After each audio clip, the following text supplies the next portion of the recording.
If one is ready but is not yet ready for marriage but is not yet financially stable, should one wait or get married? I can't answer that because it depends on the individual.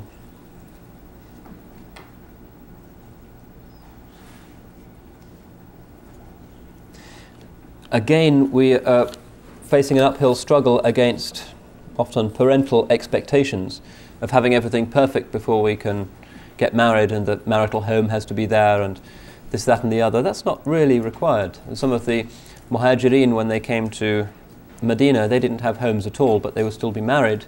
They were sometimes given wives by the Ansar. You don't even have to have a house of your own in order to be married.